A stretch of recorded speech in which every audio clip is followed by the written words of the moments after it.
Assalamualaikum warahmatullahi wabarakatuh. Perkenalkan, nama saya Bagas Nurandindito dengan NPM 2235 kelas 5F. Di sini saya akan mempresentasikan tugas pertemuan ke-14, yaitu mempelajari materi dari YouTube yang berjudul React Hooks. Yang pertama, kita akan membahas tentang useState hook. UseState adalah hook dalam React yang digunakan untuk menambahkan state ke komponen fungsional. Dengan useState, Anda dapat membuat variabel state yang dapat diubah-ubah selama siklus hidup komponen. Hooks ini menerima satu nilai awal sebagai argumen dan mengembalikan array dengan dua elemen, nilai state saat ini dan fungsi untuk memperbarui state tersebut. Ketika fungsi pengubah state dipanggil, React akan merender ulang komponen untuk mencerminkan perubahan state. Contoh penggunaannya adalah setCount sama dengan useState, di mana count adalah nilai state awalnya yaitu 0 dan setCount adalah fungsi untuk memperbarui nilai count. Untuk codingannya, contoh codingannya seperti ini.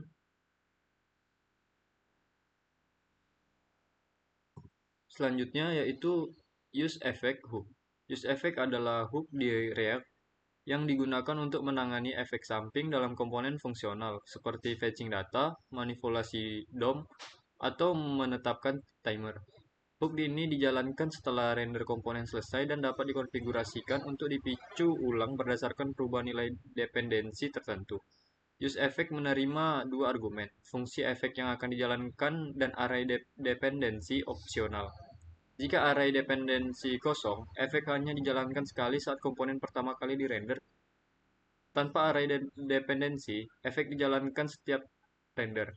Dengan ini, React memastikan sinkronisasi antara komponen dan efek sampingnya, menjadikan useEffect pengganti ideal untuk metode lifecycle seperti komponen didMount, komponen didUpdate, dan komponen willUnMount. Untuk contoh codingan useEffect hook seperti ini, di sini kita buat useEffect, di sini ada fetch-nya, lalu respond.json, dan seterusnya. Selanjutnya useContent hook.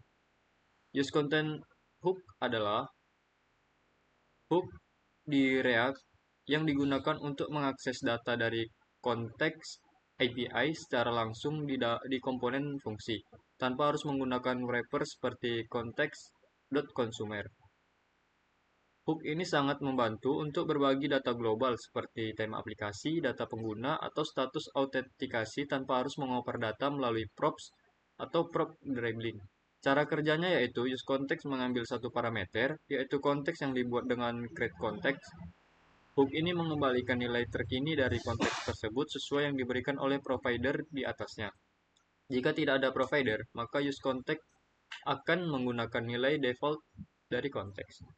Untuk codingan useContext hook seperti ini, di sini count usernya saya buat nama saya, role developer, lalu return userContext.provider value, dan seterusnya. Yang selanjutnya useReducer hook. UseReducer adalah hook di React yang digunakan untuk mengelola state yang kompleks dalam komponen fungsional, terutama ketika state melibatkan banyak logika atau nilai yang saling terkait. Hook ini bekerja mirip dengan Redux, menggunakan konsep reducer untuk mengelola perubahan state berdasarkan tindakan atau action. Reducer menerima dua argumen utama. Yang pertama yaitu fungsi reducer yang menentukan bagaimana state diperbarui berdasarkan action dan nilai awal state. Hook ini mengembalikan array dengan dua elemen, nilai state saat ini dan fungsi dispatch untuk memicu perubahan state. UseReducer sangat berguna untuk menggantikan useState dalam kasus di mana logika pembaruan state terlalu rumit untuk ditangani secara langsung. Contohnya aplikasi dengan formulir multilangkah atau pengelolaan data dengan banyak dependensi internal dapat memanfaatkan UseReducer untuk membuat kode lebih terstruktur dan mudah dipahami. Untuk codingan useReducer hook seperti ini. Selanjutnya yaitu useRef hook. Useref adalah hook di React yang digunakan untuk membuat referensi yang dapat menyimpan nilai mutable atau yang dapat dirubah tanpa memicu re-render pada komponen.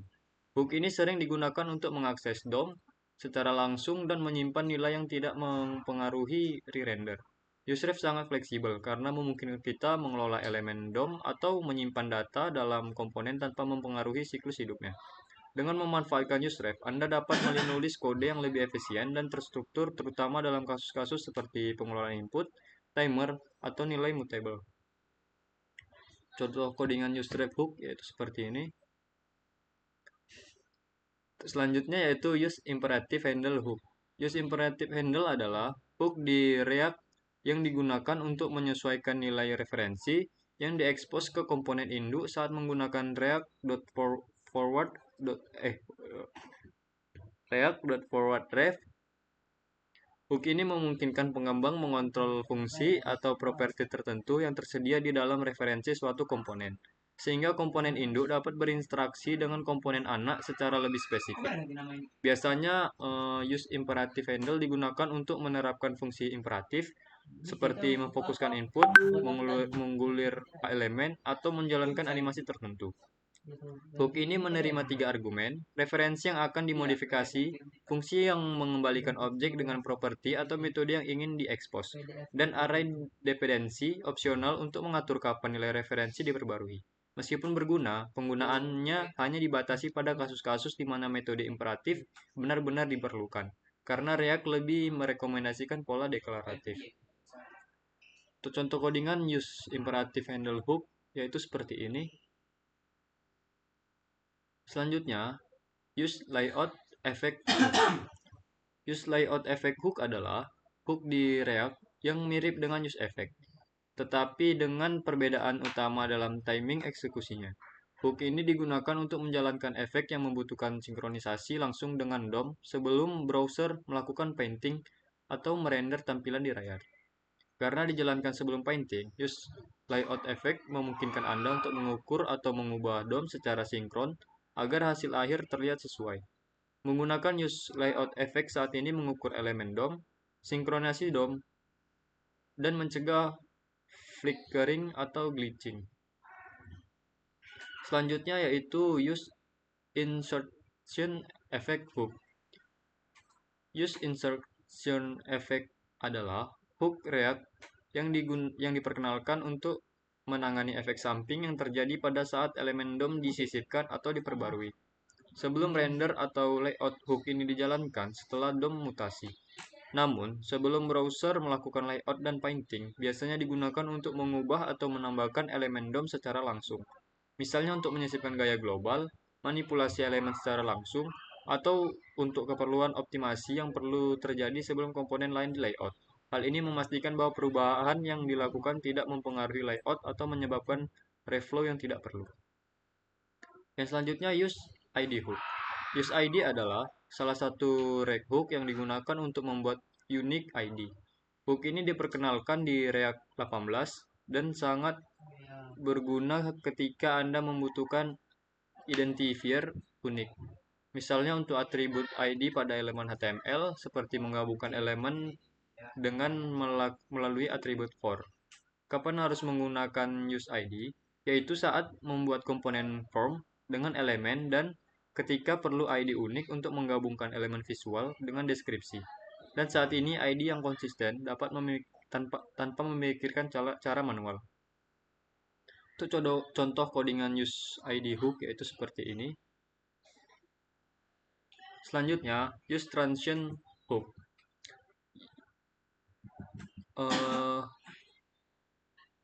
Yaitu hook React yang dijalankan setelah elemen DOM dimasukkan atau diperbarui. Tapi sebelum browser melakukan layout dan rendering, hook ini berguna untuk menangani efek samping yang mempengaruhi DOM secara langsung, seperti penambahan atau perubahan gaya global, atau memanipulasi elemen yang harus terjadi sebelum proses layout, guna menghindari reflow yang tidak diinginkan. Untuk contoh codingan use transition hook yaitu seperti ini. Selanjutnya, use deferred value hook.